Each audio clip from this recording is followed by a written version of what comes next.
Hello, citizens! It is time today to introduce you to the Greek phalanx before continuing our journey through the 7th century before Christ. I'm the Archivist. Are you well seated? Let's begin. The famous phalanx of the Greeks consisted in several compact ranks of combatants equipped with a wooden shield covered in bronze, the large aspis, and an ashwood spear, the 2-meter-long doru, with a secondary tip on the bottom to finish off fallen enemies. The short and curved kopis or machaira swords or the straight xiphos were hung at the hip too, and a helmet, the famous Corinthian model among others, a cuirass and greaves completed the hoplite panoply. The complete attire weighed from 20 to 30 kilograms, and as citizens, the hoplites had to pay for their equipment. Traditionally, each of them had a servant to serve as a sort of squire, if you will. The poorest citizens, if unable to equip themselves, in Athens, for example, were relegated to the rowing banks of the galleys, when on the other hand, the richest could be appointed triarch, captain of a trireme. When two phalanxes, arrayed from 4 to 32 ranks deep depending on the terrain or tactics implemented, met on the field of combat, men often had a tendency to step towards the right to seek the cover of their neighbor's shield. The aspis coile, large and circular, had especially been designed with a double handle, the antilabe, to protect, let's say, 1.5 fighter.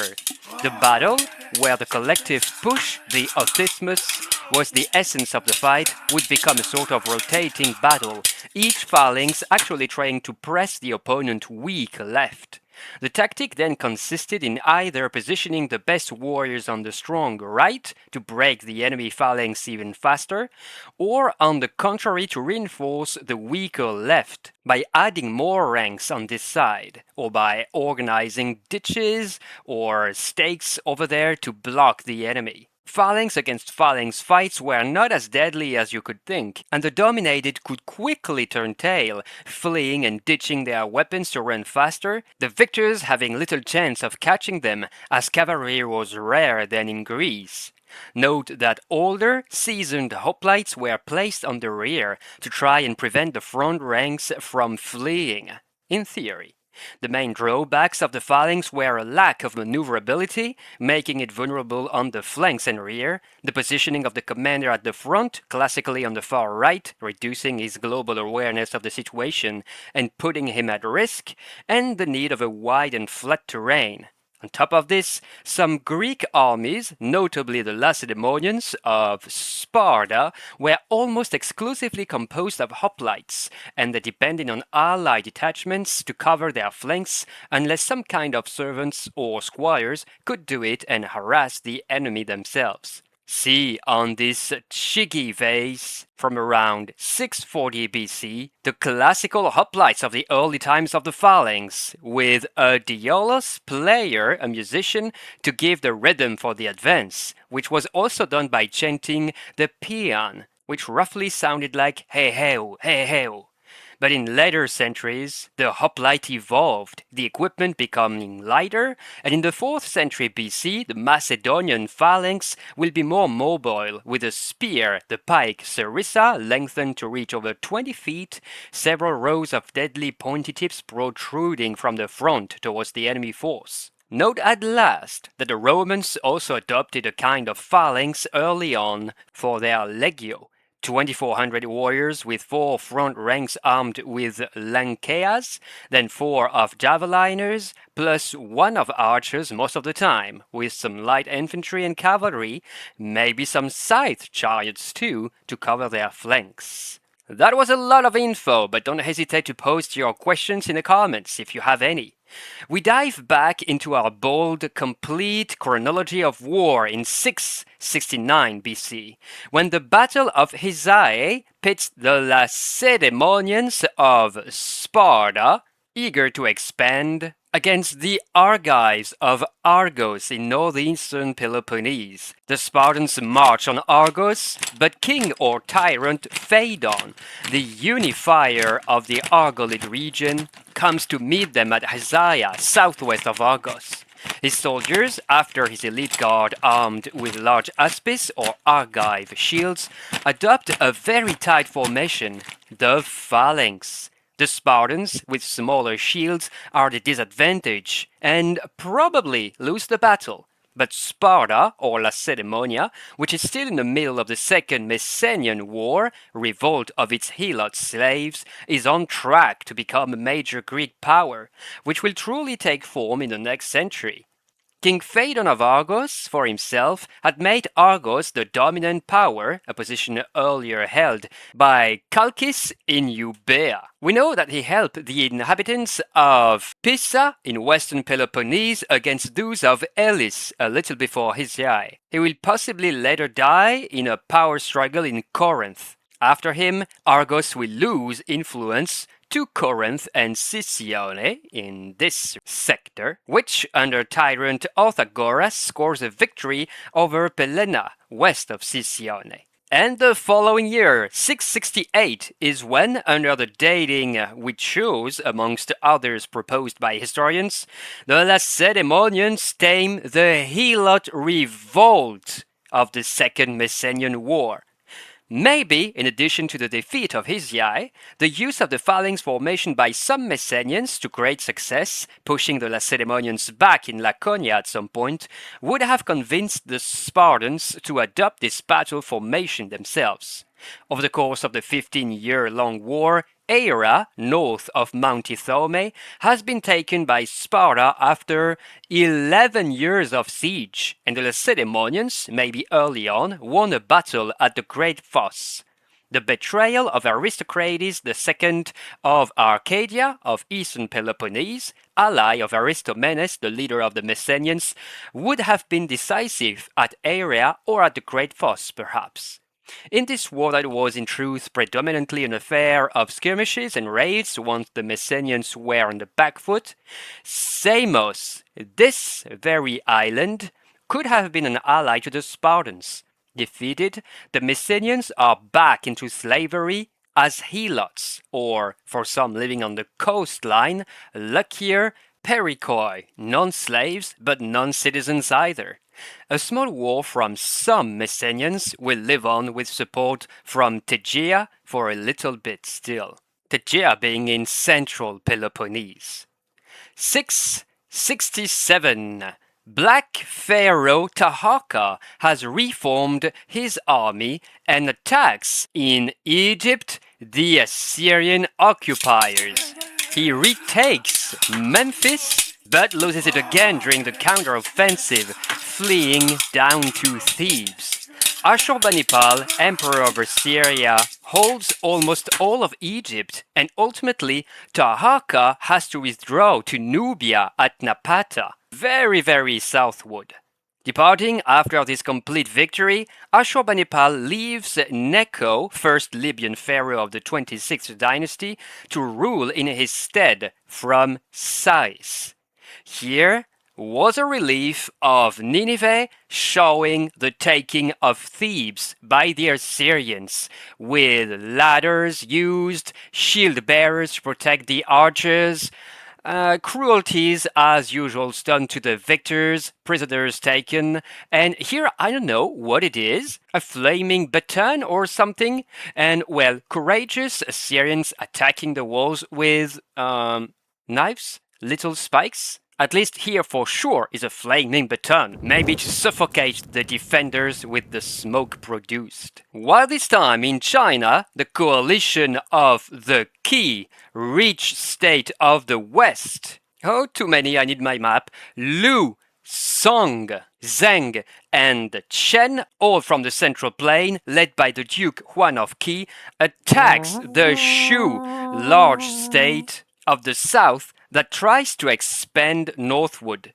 The Duke and the coalition are victorious. The king of Zhou, Hui, congratulates Huan, who had already previously undone assaults of the Shan Rong barbarians, which threatened Yan, and the Di hordes, which menaced the Xings and the Weis. Huan is considered as the first of the 5 hegemons of the spring and autumn period.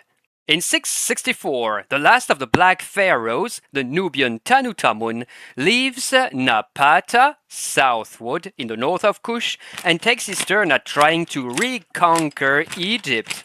He retakes Thebes and even Memphis. Necho, the Libyan pharaoh that holds this land for the Assyrians, is killed in the fightings, and his lieutenants surrender to Tanutamun. And the Assyrians have another front to hold, mind you, for the Elamite king Ortaki, amiable until then, attacks Babylonia. Emperor Ashurbanipal sends troops that repulse him, and he plays friend again to avoid retaliatory invasion. Ashurbanipal is possibly taking control of some parts of western Anatolia in this period too, by sending soldiers to support the Lydians against the Cimmerians. Lydians over here, Cimmerians barbarians descending from the northeast upon their war horses. Lastly, for this year, a war erupts between Corinth, here on the isthmus of the same name, and its colony of Corcyra, Corfu today. Corcyra is helped by Argos, just west of Corinth. Corinth is defeated on sea, and unrest growing in the city, the Polemarch general, if you prefer, Cypselus, is going to expel the last Bacchiads of it in 657. Some will flee as far as Etruria in the city of Tarquinia. And we have no idea if sea battles of the time involved monoremes like Pentecosteers with 50 rowers or already biremes with 2 banks of rowers.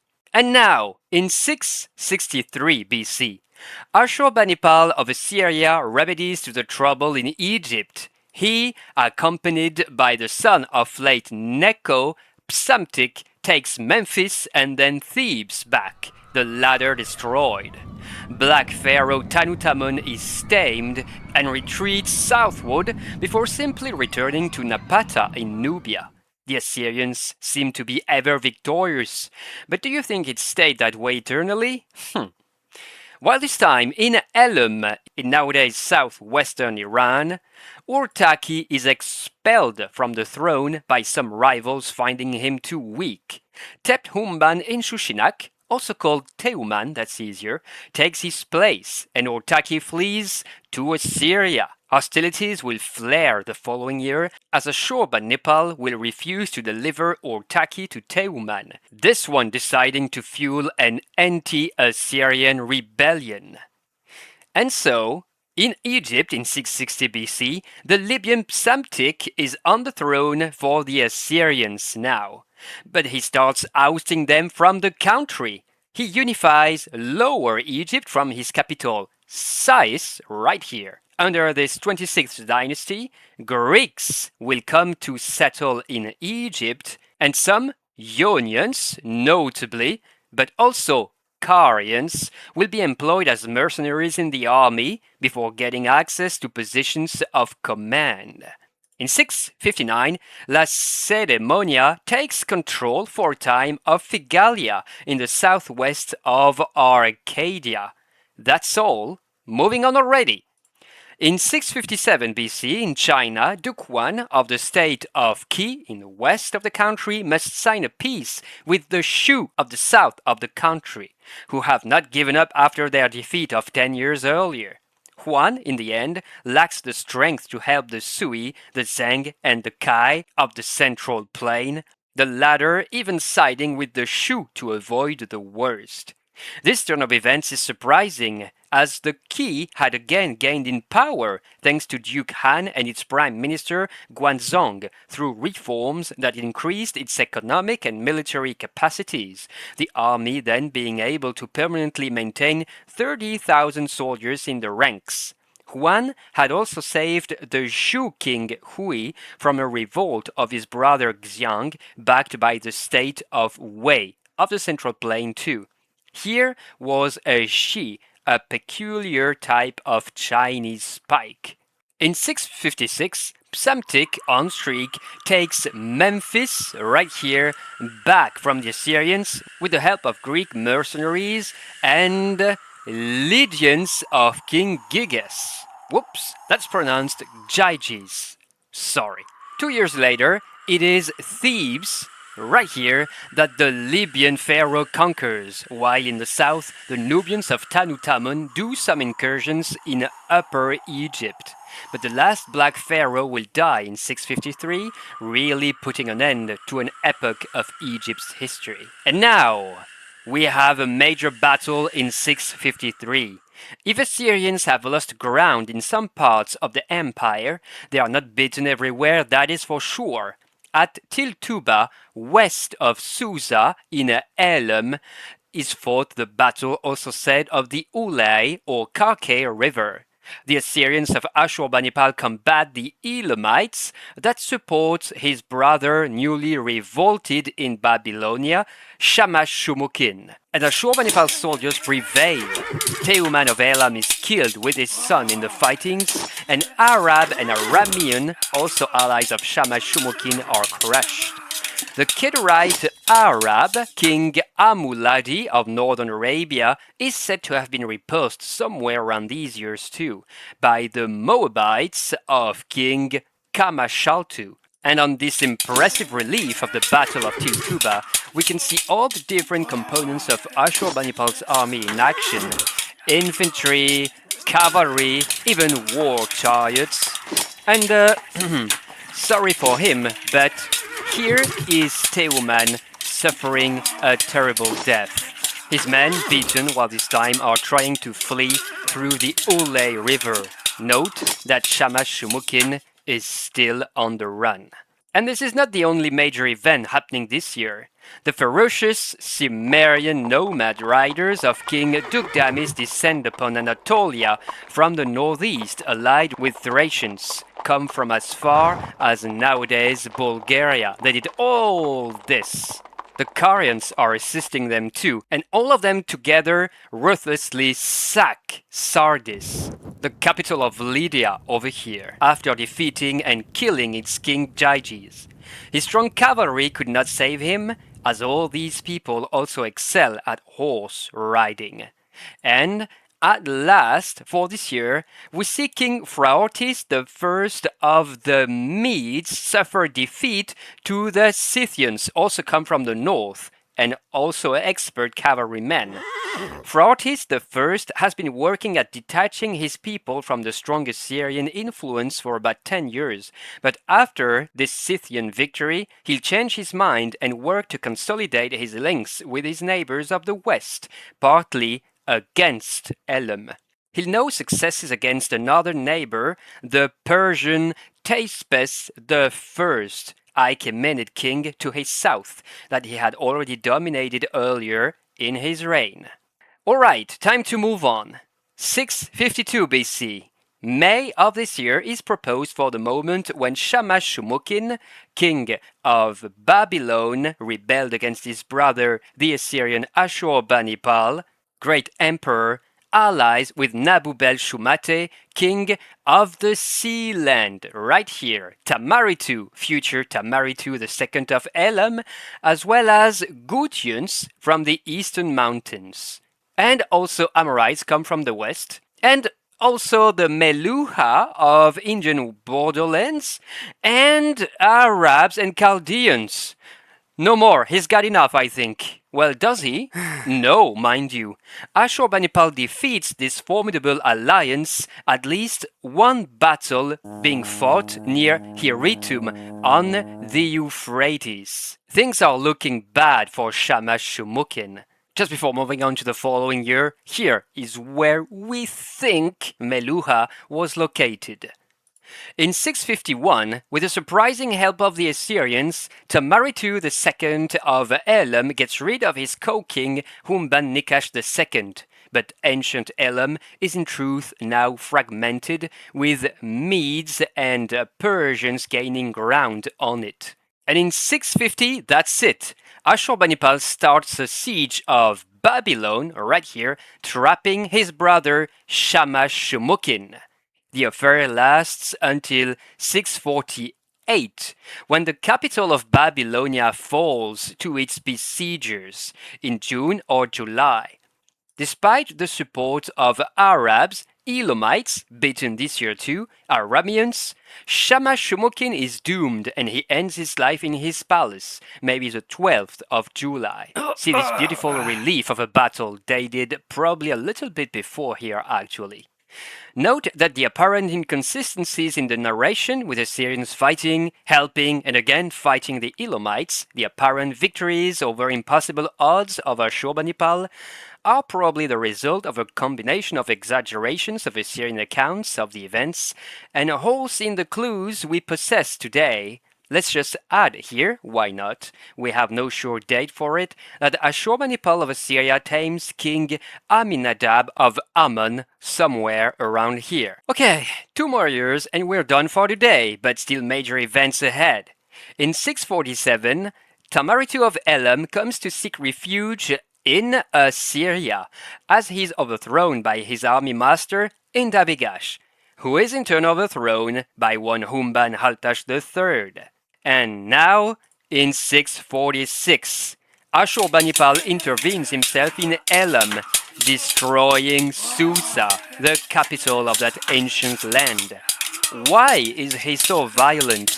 Because he came to put Tamaritu II back in place, promptly done, but then a new coup d'etat brought the death of Tamaritu.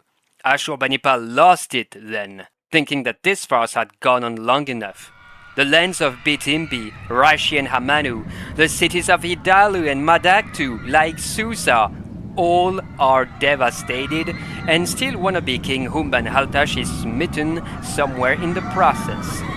As an Assyrian still recounts, Ashurbanipal speaking, Susa, the great holy city, dwelling of their gods, seat of their mysteries, I conquered it. I broke into its palaces. I opened its treasures where silver and gold were amassed, their goods and riches. I destroyed the ziggurat of Susa. I broke its shining copper horns. I annihilated the temples of Elam. I dispersed their gods and goddesses to the wind. I ruined the tombs of their ancient and recent kings. I exposed their bones to the sun, and I brought them to the land of Ashur. I devastated the provinces of Elam, and I threw salt on their lands. And well, on top of it all, it is possible that Scythians invaded the north of ruined Elam, capturing the Mede, or Persian king rather, Thespes I, whose tribe, that of the Parsus, or Parsi, would then have moved to the region of Anshan, southeast of Elam. Alright, this new fall of Elam was a definitive one. Let's recuperate from all those destructions, as more will come in the next video. No spoilers. Thanks for your fidelity. This was the Archivist. See you all soon.